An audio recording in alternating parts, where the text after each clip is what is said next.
ओम नमः शिवाय। गाय और वास्तु। वास्तु शास्त्र में गाय का क्या महत्व है, आज आपको इस बार में बताने जा रहा हूं। कृपया ध्यान से पूरा वीडियो देखें, सुने। अगर आप मकान बनाना चाहते हैं, प्लाट आदि खरीद लिया है या घर बना लिया है, उसमें वास्तु संबंधी समस्याएं हैं, उनको गौ माता के द्वारा कैसे वास्तु दोष दूर किया जा सकता है, यह बताने जा रहा हूं। जिस स्थान पर घर का निर्माण करना है वहां बछड़े वाली गाय बांधी जाए तो वहां संभावित वास्तु दोष का निवारण स्वतः ही हो जाता है।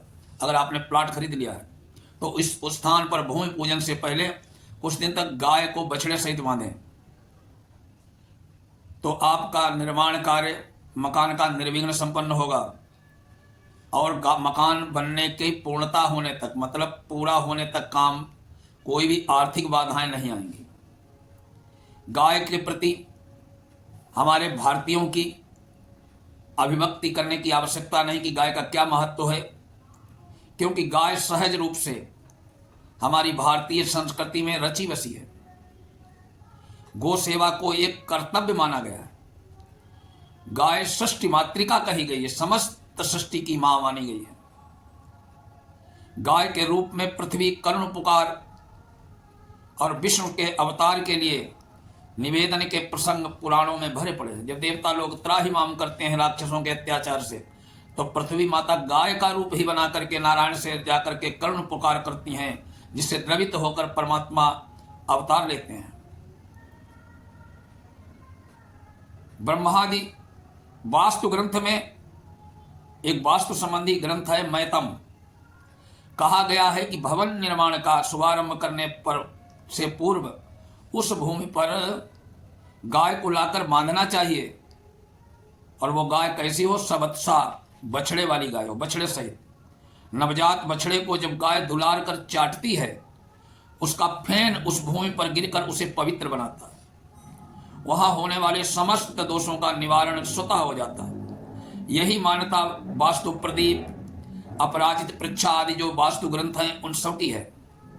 महाभारत के अनुशासन पर्व में कहा गया है कि गाय जहां बैठकर निर्भयता पूर्वक सांस लेती है, उस स्थान से सारे पाप नष्ट हो जाते हैं। निर्विष्टम गोकुलमित्र श्वासम मुंचति निर्भयम विराजेत तम देशम पापम चास्याप कर्षयति। यह भी कहा गया है कि जिस घर में गाय की सेवा होती है वहां पुत्र, पौत्र, धन, विद्या आदि का सुख भी जो भी चाहिए वो निश्चित मिलता है। यही मान्यता अत्रि संहिता में भी आई है। महर्षि अत्रि ने तो यह भी कहा है कि जिस घर में सबस्सा गौ नहीं हो उसका मंगल कैसे होगा। अतः हर घर में गौ होनी चाहिए। गाय का घर में पालन करना बहुत ही लाभकारी है। जिस घरों में सर्व बाधाओं और विघ्नों का निवारण हो जाता है, जिस घर में गौ होती है, बच्चों का भय नहीं होता। विष्णु पुराण में कहा गया है कि श्री कृष्ण का पूतना के दुग्धपान के से डर गए तो नंद दंपति ने गाय की पूंछ घुमा करके उनकी नजर उतारी थी, झाड़ा लगाया था। सबस्सा गाय, बछड़े के सहित गाय के सगुन लेकर यात्रा पर जाने से जिस कार्य के लिए जाते हैं वो कार्य निश्चित ही सिद्ध होता है। पद्म पुराण, कूर्म पुराण आदि में कहा गया है कि कभी गाय को लांघ कर नहीं जाना चाहिए। गाय बैठी हो तो किनारे से निकलो, ये नहीं कि कूद जाओ गाय को लांघ दो। किसी भी साक्षात्कार के लिए जा रहे हैं तो गौ माता को प्रणाम करके आशीर्वाद लेके जाएं।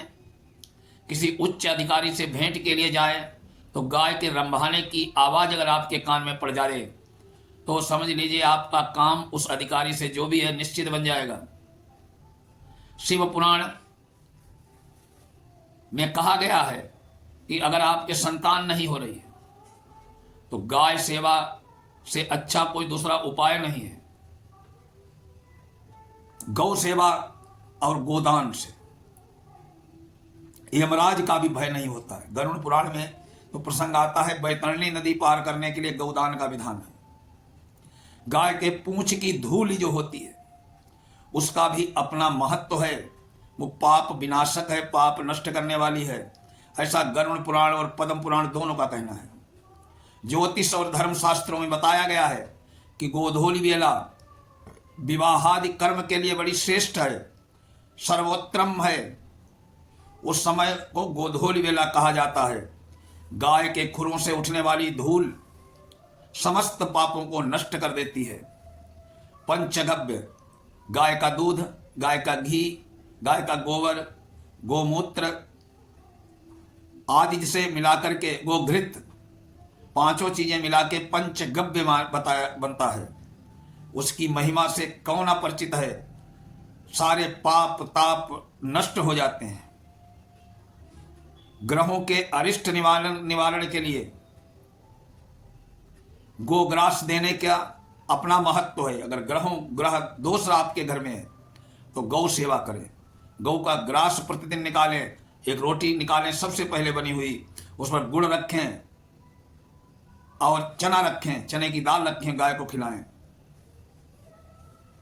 ज्योतिष ग्रंथों में गाय का महत्व इस तरह विस्तार से निरूपित किया गया है। गाय हमारे मानव जाति के लिए सर्वविधि कल्याणकारी है, अतः गौ सेवा करें।